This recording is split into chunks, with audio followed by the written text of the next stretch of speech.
Hello everyone and welcome back once again in another session of partnership accounting। हम लोग change in profit sharing ratio का क्या effect होता है accounting पर, पार्टनरशिप अकाउंटिंग पर, हम ये चैप्टर पढ़ रहे हैं। हमने इसमें sacrificing and gaining ratios calculate करना सीख लिया, valuation of goodwill and accounting treatment क्या होती है गुडविल की, ये सब सीख लिया है। आज हमारे पास एक नेक्स्ट और नया टॉपिक है जो कि फिर से मैं कहूंगी कि वेरी वेरी इंपॉर्टेंट टॉपिक है, accounting for revaluation of assets and liabilities, यानी कि संपत्तियों और दायित्वों के पुनर्मूल्यांकन। रीवैल्यूएशन मतलब पुनर्मूल्यांकन के लिए लेखांकन करना। देखो, सबसे पहले तो आपको रीवैल्यूएशन या जो मैंने यहाँ पुनर्मूल्यांकन वर्ड यूज किया है, इसका एक बेसिक मीनिंग पता होना चाहिए कि क्या है।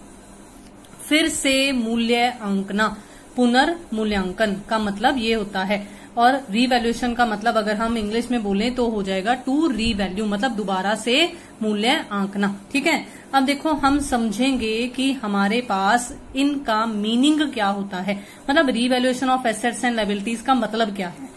It might be possible that the realizable value or the actual value of assets and liabilities is different from the values shown in the balance sheet। देखो, आप +1 में बेसिक कंसेप्ट्स कुछ पढ़कर आए हो अकाउंटेंसी के, इसमें आपने ध्यान दिया होगा। तो हम जो बैलेंस शीट में हमारी एसेट्स रिकॉर्ड करते हैं, वो कॉस्ट जो हिस्टोरिकल कॉस्ट पर जिस बेसिस पर हमने खरीदी हैं, हम उन्हीं बेसिस पर उन्हें रिकॉर्ड करते होते हैं।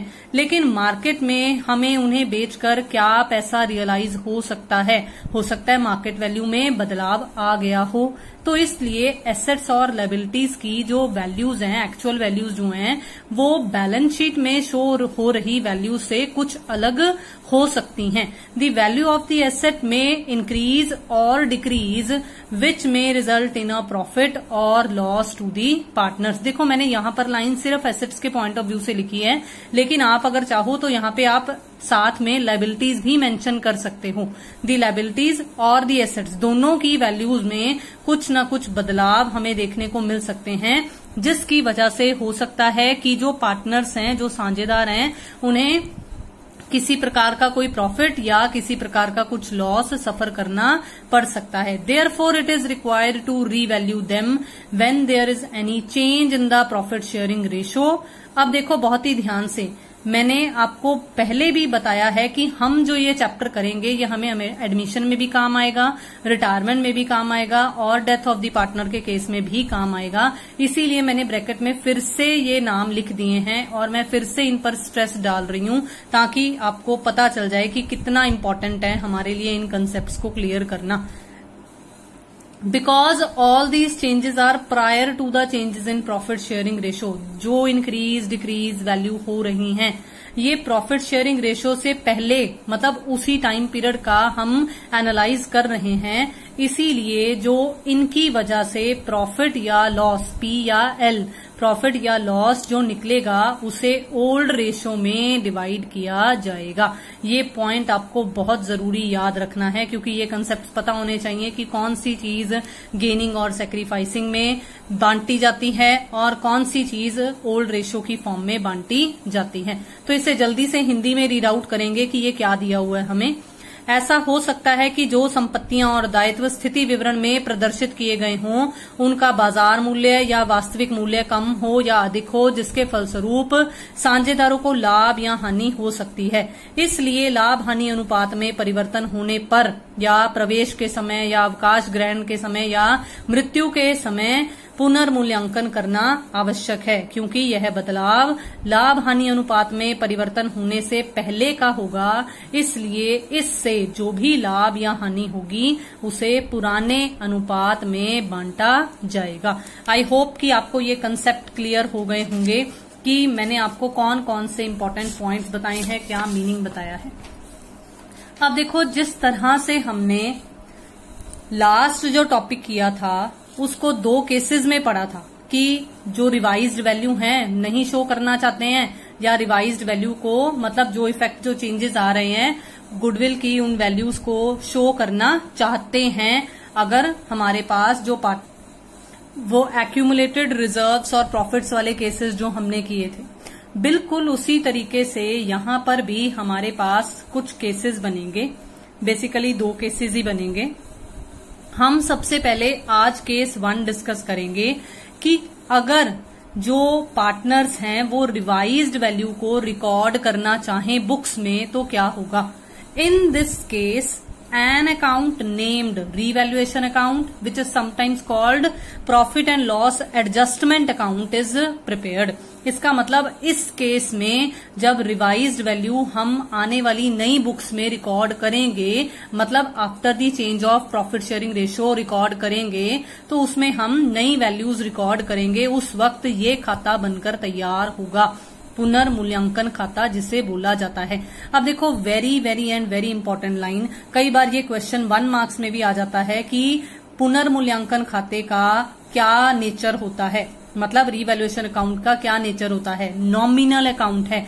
अब नॉमिनल अकाउंट का रूल क्या कहता था, debit all expenses and losses, credit all incomes and gains. इसका मतलब जो ये नाम मात्र खाता, जो ये रीवैल्यूएशन अकाउंट बनेगा, इसकी डेबिट साइड पर वो सारी चीजें आएंगी जो हमारे लिए नुकसान है या एक्सपेंसेस हैं, और क्रेडिट साइड पर वो सारी चीजें आएंगी जो हमारे लिए फायदे वाली बातें हैं। अब देखो बहुत ही ध्यान से समझो, मैंने ये परफॉर्मा यहां पर बनाया है रीवैल्यूएशन अकाउंट का। देखो decrease in the value of asset, हमारी एसेट की वैल्यू में कमी हो जाना, ये हमारे लिए नुकसान है ना, कि मेरी एसेट की वैल्यू, मेरी संपत्ति की वैल्यू कम हो गई, तो इसलिए मैंने इसे डेबिट साइड पर लिखा। बिल्कुल इसी तरीके से देखो increase in the value of liability, मेरी लायबिलिटी की वैल्यू बढ़ रही है, दायित्व बढ़ रहे हैं, तो ये भी मेरे लिए नुकसान है, तो इसलिए मैंने इसको डेबिट साइड पर लिख दिया। बिल्कुल इन दोनों के ऑपोजिट जो इंक्रीज है वो क्रेडिट साइड पर आ जाएगा, अगर decrease in value of liability है तो वो भी क्रेडिट साइड पर आ जाएगा। आई होप कि ये इतना पॉइंट आपको समझ में आ गया। अब देखो नेक्स्ट, 2 अनरिकॉर्डेड लायबिलिटीज, ये भी मेरा नुकसान है, तो इसलिए अनरिकॉर्डेड लायबिलिटीज को भी हम डेबिट साइड पर लिखेंगे, और बिल्कुल इसके ऑपोजिट अनरिकॉर्डेड एसेट्स जो कि हमारा फायदा है उसे हम क्रेडिट साइड पर नोट करेंगे। अब जैसे हम प्रॉफिट एंड लॉस अकाउंट बनाते थे, बिल्कुल उसी तरीके से देखो, अगर हमारी क्रेडिट साइड का टोटल ज्यादा होगा, डेबिट साइड का कम होगा, तो बैलेंसिंग फिगर प्रॉफिट निकलेगी डेबिट साइड पर, जिसे हम प्रॉफिट ऑन रीवैल्यूएशन बोलेंगे। इसीलिए मैंने साथ में बैलेंसिंग फिगर B.F. लिखा है। ये बैलेंसिंग फिगर निकलेगी जिसे पार्टनर्स के कैपिटल या करंट अकाउंट में ट्रांसफर कर दिया जाएगा। और मैं अभी अभी थ्योरी के पॉइंट ऑफ व्यू से आपको बता के हटी हूं कि ये किस रेशो में डिवाइड होगा, ये लाभ या हानि, ये लाभ ओल्ड रेशो में डिवाइड होगा। बिल्कुल इसी तरीके से देखिए यहां पर अगर क्रेडिट साइड पर बैलेंसिंग फिगर निकलती है तो वो लॉस है, और लॉस वाली चीज जो है वो भी पार्टनर्स के कैपिटल या करंट अकाउंट में ट्रांसफर हो जाएगी इन ओल्ड रेशो। अब मैं नहीं बताऊंगी कि कब कैपिटल अकाउंट में होगी और कब करंट अकाउंट में होगी, क्योंकि ये आप फंडामेंटल्स ऑफ पार्टनरशिप में यानी कि बेसिक कंसेप्ट्स ऑफ पार्टनरशिप में पढ़कर आए। आई होप कि ये कंसेप्ट आपको क्लियर होगा। अब देखो, अब एक बहुत ही इंपॉर्टेंट कंसेप्ट, कई बार हमें एग्जाम्स में जर्नल एंट्रीज पास करना आ जाता होता है कि हमने रीवैल्यूएशन अकाउंट भी बनाना है और हमने कुछ नेसेसरी जर्नल एंट्रीज भी पास करनी है। तो अगर उन केसेस में अगर हमें रीवैल्यूएशन अकाउंट की बजाय साथ में जर्नल एंट्रीज भी पास करनी हो, तो देखो जिसको रीवैल्यूएशन अकाउंट समझ में आ गया वो जर्नल एंट्रीज भी आसानी से बना सकता है। मैं सबसे पहले ये लिखूंगी, देखो 2 decrease in value of asset है। मैंने एसेट को कौन सी साइड पर लिखा है, मैंने रीवैल्यूएशन की डेबिट साइड पर लिखा है। दिमाग में सोचकर देखो, जब आप लेजर अकाउंट्स बनाते थे +1 में, आप क्या कहते थे कि उस खाते की डेबिट साइड पर लेकिन लिखा क्या जाता है, जो उसकी क्रेडिट में लिखा हुआ हो। इसका मतलब रीवैल्यूएशन डेबिट हो रहा है और एसेट क्रेडिट हो रहा है। और अगर दूसरे कंसेप्ट से सोचो तो देखो, एसेट्स जब हम खरीदते हैं, जब उनकी वैल्यू बढ़ती है तब हम उन्हें डेबिट करते हैं, अगर एसेट्स कम हो रहे हैं तो इसका मतलब वो क्रेडिट हो जाने चाहिए, उल्टा हो जाना चाहिए। तो इसीलिए for the decrease of assets, for the decrease of assets, हम जो फर्स्ट जर्नल एंट्री पास करेंगे वो क्या होगी, वो होगी revaluation account debit to asset account. मतलब उस एसेट का नाम आ जाएगा जिसकी वैल्यू हमने लेस की है।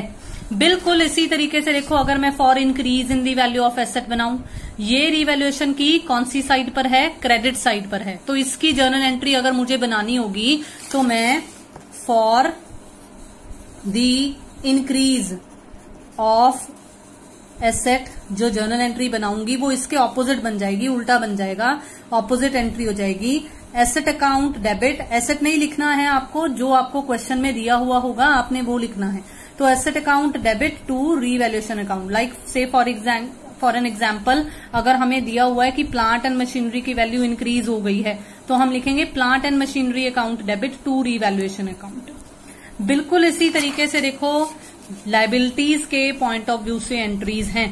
Increase in the value of liability debit side पर है, इसका मतलब एंट्री क्या आएगी, revaluation account debit to liabilities account. मतलब इसमें फिर से वही लाइबिलिटी का नाम आ जाएगा जिस लाइबिलिटी को की वैल्यू इंक्रीज हुई है।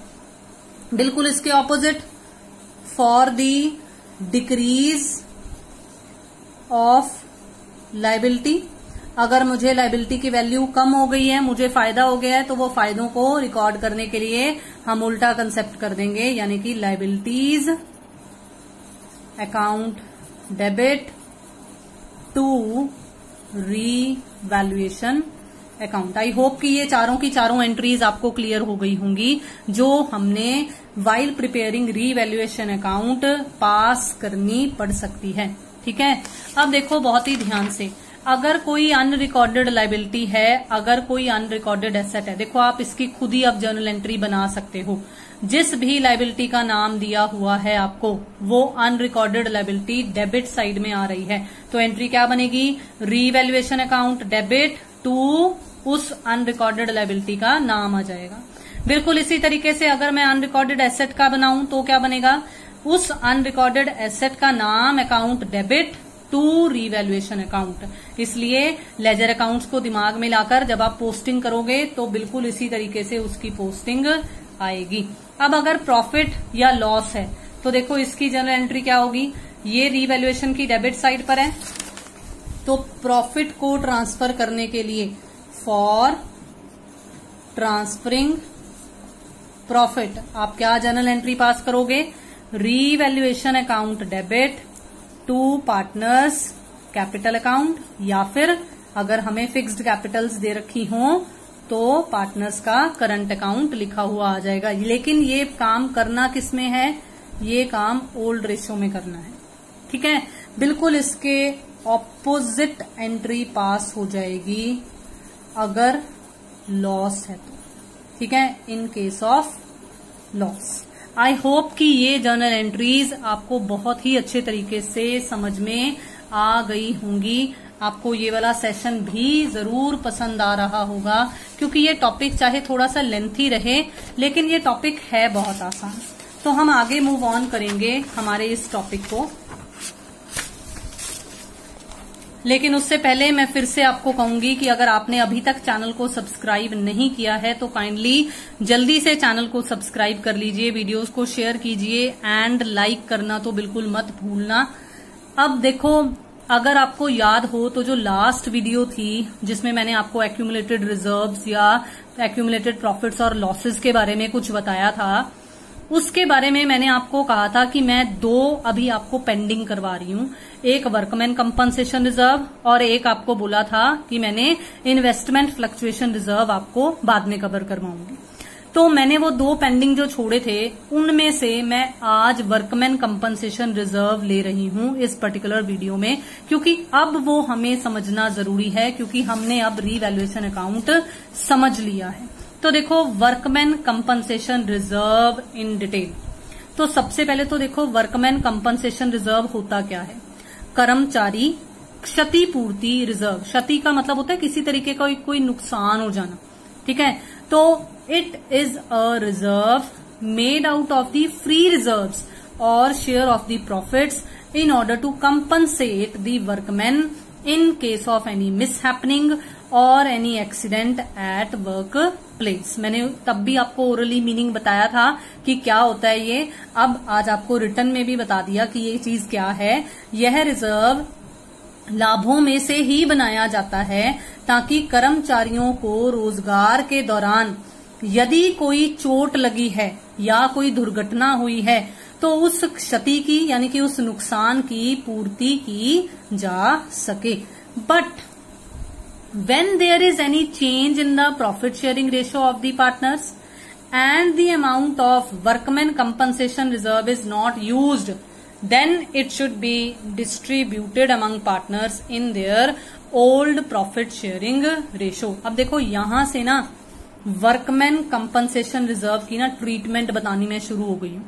पहली ट्रीटमेंट मैंने आपको क्या बताई है, अगर इस रिजर्व का कोई इस्तेमाल नहीं हुआ है, मतलब कोई क्लेम अराइज नहीं हुआ, कोई दावा नहीं आया, मतलब किसी भी वर्कमैन को, हमारी किसी भी लेबर फोर्स को कोई चोट नहीं पहुंची, कोई दुर्घटना नहीं हुई, तो जब दुर्घटना ही नहीं हुई, चोट ही नहीं लगी, तो हमें इसका मतलब कोई कंपनसेशन नहीं पे करना पड़ा, इसका मतलब वो सारा का सारा फ्री पड़ा है।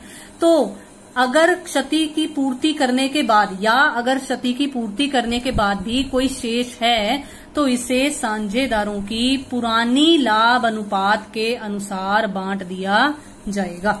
If the whole amount has been used to compensate and still the compensation is not made in full, ये वेरी वेरी इंपॉर्टेंट कंसेप्ट है, क्योंकि अब आपको यहां पर समझ आएगा कि क्यों मैंने आपको कहा था कि मैं पहले रीवैल्यूएशन अकाउंट बनाऊंगी, क्योंकि इस केस में रीवैल्यूएशन अकाउंट का जिक्र आता है।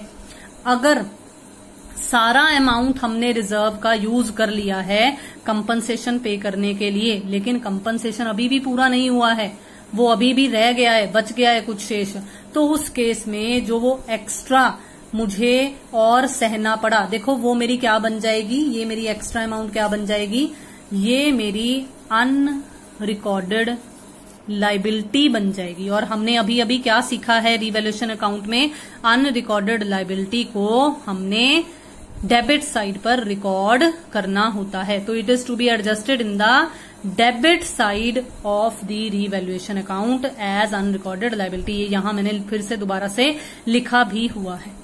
तो यदि रिजर्व की संपूर्ण राशि का इस्तेमाल करके भी सारी क्षति की पूर्ति नहीं हुई है तो उसे या इस एक्स्ट्रा अमाउंट को रीवैल्यूएशन की डेबिट साइड पर लिख दिया जाता है। आई होप कि ये पॉइंट, ये कंसेप्ट, ये मीनिंग आपको क्लियर हो गया होगा। बहुत ही अच्छे तरीके से आपको बताया जा रहा है। अब लास्ट स्लाइड बचती है जिसमें मैंने सिर्फ आज आपको जर्नल एंट्रीज समझाई हैं। हम नेक्स्ट वीडियो में इसका प्रैक्टिकल क्वेश्चन भी कवर करेंगे साथ में, और देखेंगे कि जो इन्वेस्टमेंट फ्लक्चुएशन रिजर्व है उसमें किस प्रकार से हमें क्या क्या एडजस्टमेंट्स देने की जरूरत पड़ती है। तो देखो सबसे पहली journal entry, when there is no claim against workman compensation reserve. मैंने अभी अभी थ्योरी में आपको पढ़ाया ना कि जब कोई भी क्लेम नहीं होता, मतलब सारा का सारा हमारा WCR यानी कि वर्कमैन कंपनसेशन रिजर्व फ्री पड़ा है, तो हमने क्या पढ़ा था कि उसे ओल्ड रेशो में बांट दो। तो workman compensation reserve account debit to partners capital या पार्टनर्स करंट अकाउंट, ये जर्नल एंट्री पास होगी। अब देखो ये जर्नल एंट्री क्यों पास हुई है, इसको भी बहुत अच्छे तरीके से समझो।